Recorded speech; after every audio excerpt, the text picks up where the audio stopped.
各位网友，大家好！玩书走天涯，走进历史，走出现实。最近呢，在《纽约时报》发表了一篇文章要再次给社会主义一次机会引起了轩然大波网友一片骂声。玩书呢，赖着点性子把这篇文章从头至尾的看了一遍发表点感慨和评论，好吧？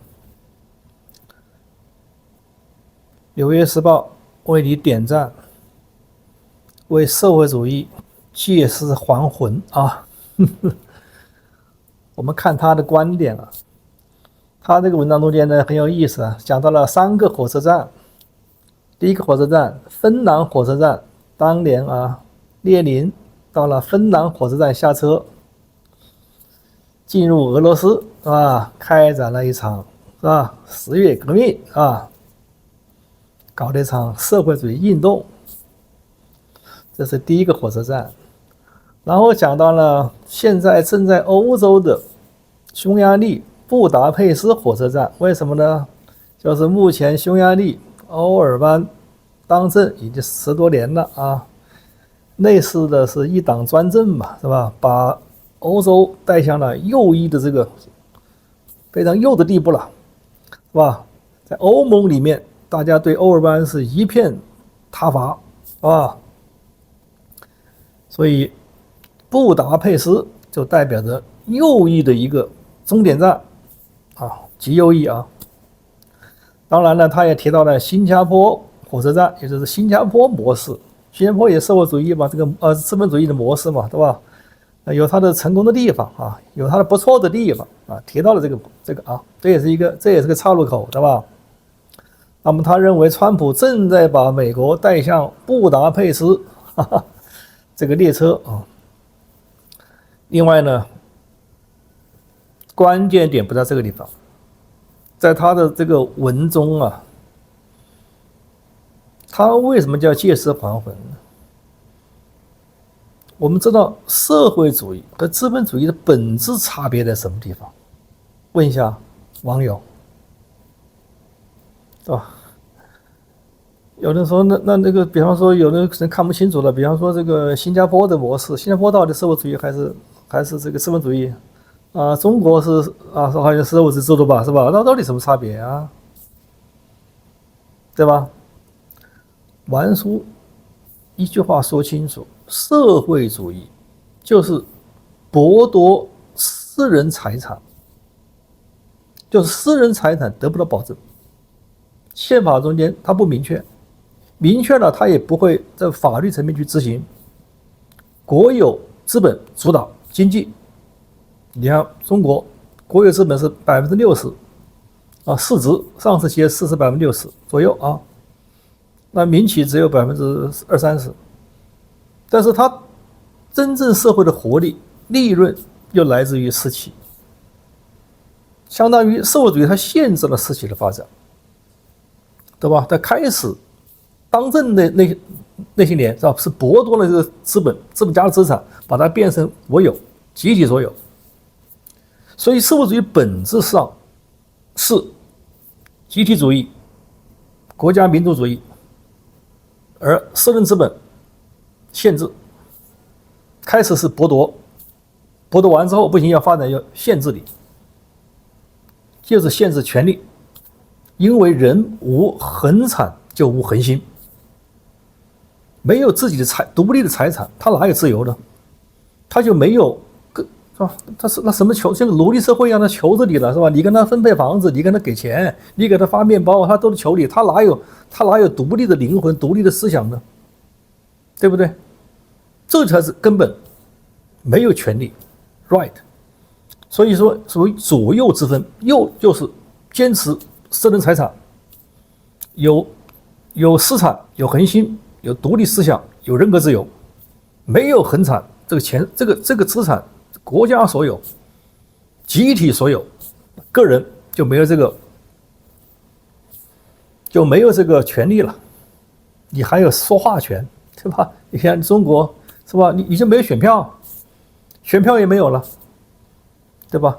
所以柳丝这篇文章试图混淆社会主义和资本主义的本质差别，一个是保护私有产权，一个是不保护，随时剥夺，剥夺你的财产，剥夺你的言论权，剥夺你的选票，对不对？集体主义吗？哎，就是这个概念啊。所以我觉得，首先这个柳丝觉得啊，这是好像是社会主义是追求啊，当年这个搞社会主义是为了工人运动是吧？追求民主啊，追求政治权利啊，是的，当时社会主义初稿的时候啊，是有这种倾向，成立工会，跟资本家啊分庭抗礼，对不对？但是你不能认为这么去做就是社会主义，就是为了争取自由民主。他当时有这种动作，并不是代表他后面的结果就一定是能为这个人民争取到了自由民主，没有。为什么呢？他一旦是集体控制，一旦是国家控制，你个人你的财产都没有了，你还有什么说话的权利？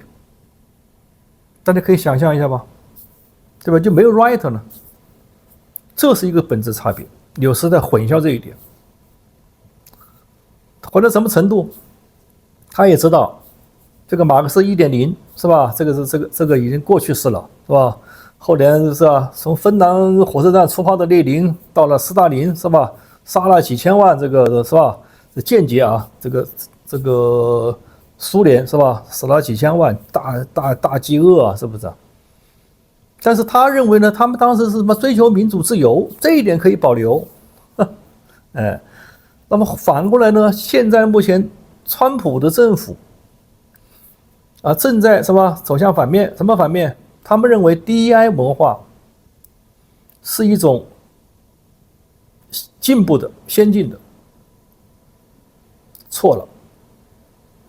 当年马克思把资本认为邪恶的，现在目前证明是错了，资本并不邪恶，邪恶的是权力，对吧？同样 ，DEI 文化宣扬 DEI 并不代表你是先进，相反，代表你是种族歧视。为什么这么说？就像一个学校100个学生，是吧？但有考100分的，考试有考90分的，是吧？有考的不及格的。好，你能让这个考得好的人啊，你自动放弃，你不要再学了啊，你帮助这个落后的。我们全班统一考60分，大家觉得现实吗？嘿嘿，对吧？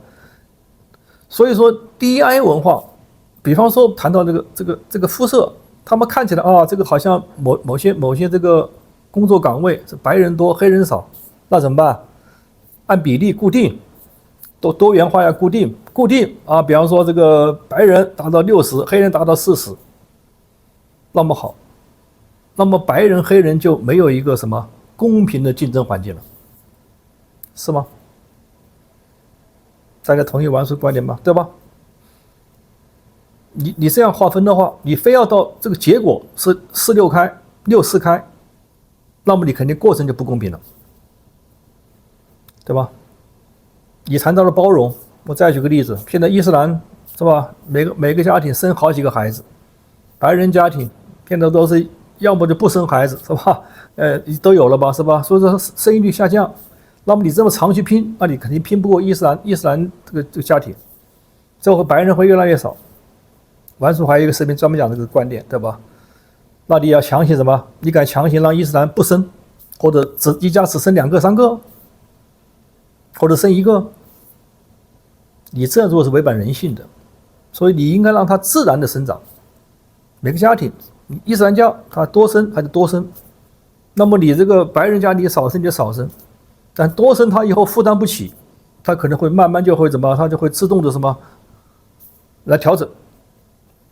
跟那个企业一样的，不要搞什么计划经济，是吧？计划经济结果什么呢？就往往会搞多。你看中国搞的什么太阳能，是吧？新能源车现在一哄而上也搞多了，浪费了这个社会资源。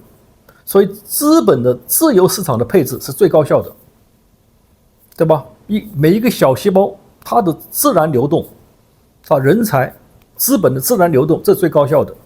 所以说现在的这个我认为2.0版本的资本论2.0版本就是 DI， 谁赞成 DI， 那就是标志是民主和自由；谁反对 DI， 他就打标就是反民主反自由。那么你川普反 DI， 那就是反民主反自由，就跟当年的马克思打标签一样的，你有资本就是邪恶的，资本家就是邪恶的，地主就是邪恶的，为了我们工人要争取利益，是吧？那我们就把它推翻打倒，资产夺过来，错了，道理是一样的，资本并不邪恶，权力邪恶，是吧？在一个种子中间，每个人的这个结果不平等是正确的，是吧？而去追求过程的平等自由没问题，但结果就不要追求，自然发展。所以这个就是我说的是资本论的2.0，就是 DI 文化。他提倡什么的多元，什么平等包容，实际上是做的是不平等、不包容、不多元。所以 DI 文化是21世的马克思2.0，同样是邪灵，对吧？它实际上是反人道的、反自由的。我们再有个例子，当年希特勒为什么反犹啊？不就因为犹太人他们内部很团结，脑子灵活，能赚钱，所以犹太人比较富有，控制了当时的什么媒体啊、各个商场啊、银行啊，都他们控制。那德国人呢，可能一般人没有犹太人富裕，为了追求平等，那就去剥夺犹太人资产，剥夺犹太人的生命，对不对？所以表面上追求的是平等，实际上是一定要剥夺一部分人的这个生命和财产，因为人生来是不同的。我这个不同不是他的这个人性方面来讲，每个人相同，但是能力是不同的。有的脑子聪明点，体力好点可以当这个体育明星，是吧？口才好点可以去当演员，对不对？他每个能力不一样。你要他一样的话，让他们财富都平均的话，最后一定会让人是吧丧失自己的财产，丧失自己生命。所以这个有时的这个混淆了这个什么？他认为我们现在川普搞这个资本主义，那就是一定要是反民主、反自由，反 DEI 就是反自由，对吗？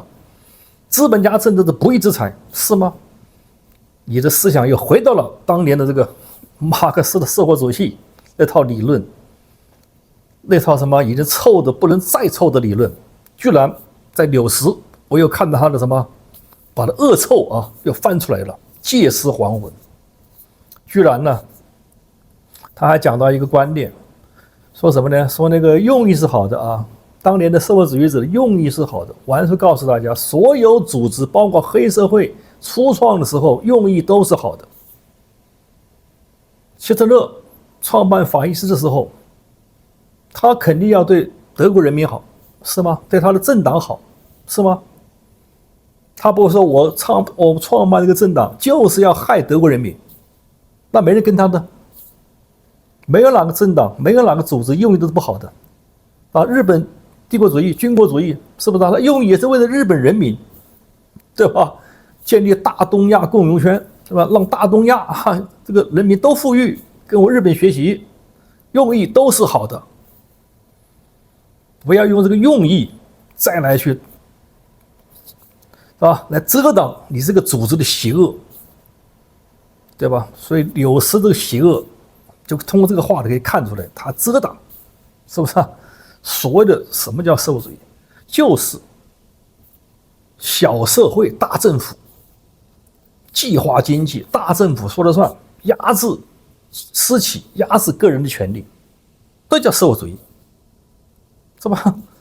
大家看得很清楚，是吧？所以王叔今天点评一下纽斯这套东西就是社会主义的借尸还魂，他居然还讲出来了，讲得那么赤裸裸，所以纽斯未来一定会被扫进历史垃圾堆，大家一定要擦亮眼睛，好不好？讲的不对的地方，请大家批评指正。好，谢谢大家。让你能够听到我的什么时候也能把我想起。